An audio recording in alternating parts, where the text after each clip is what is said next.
Hey guys, so the next step is going to be updating your game so that it plays a little bit differently. So if you guys remember when we first played the game Avoid, the way that it worked was that our player is in the center and then the enemy comes. We don't have to worry about moving. Our only worry is to destroy them.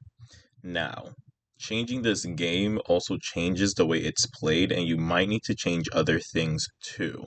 So it's always nice to first change it, test it out, play it, see if you guys like it. If you end up not liking it, you can always just change it back to the original game, but I always suggest first to try it out to see if you like it.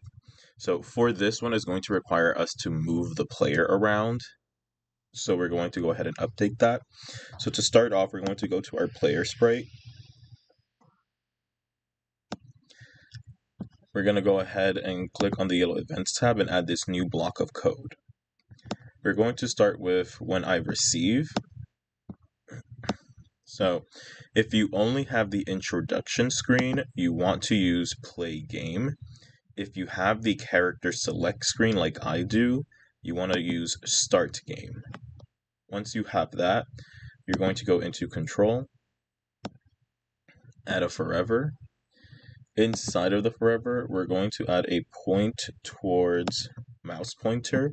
Since the way that the player is going to move, we want to make sure that it's always pointing the correct way because we're going to use that as the way the bullet is going to head.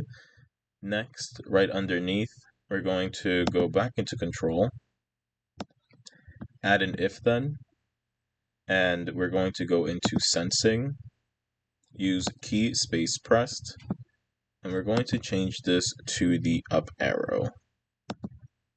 You guys could also use the AWSD keys. It's just up to you whether you want to use the arrows or the letters, whichever makes it feel more comfortable for you. But just remember that if you're doing the letter one, then instead of the up arrow, you'll use the W key.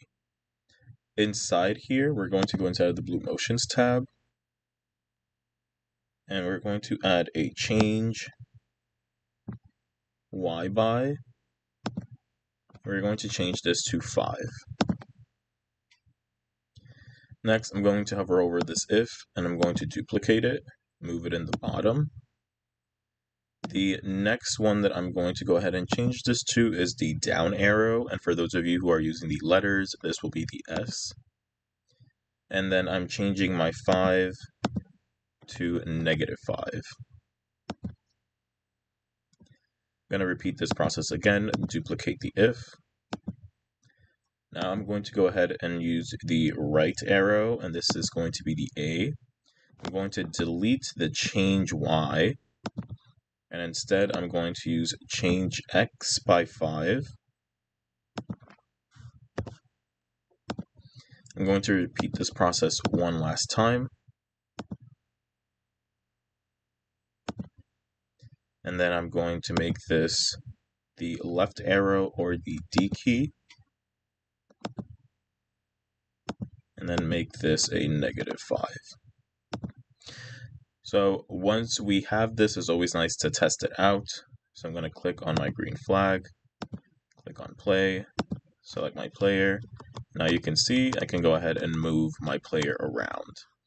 Now with that, we also want to adjust the enemies just a little bit. So if you go to your enemy sprite, we're going to go to this big block of code that we have here. We're going to disconnect the repeat until, and we're going to add a point towards player inside of the repeat until and above the move 4 steps, just so that it's always seeking us when we're playing the game, and we're going to do that to each enemy. Another thing that you guys might want to think about is adjusting the speed, so you can go ahead and make a couple changes to the numbers.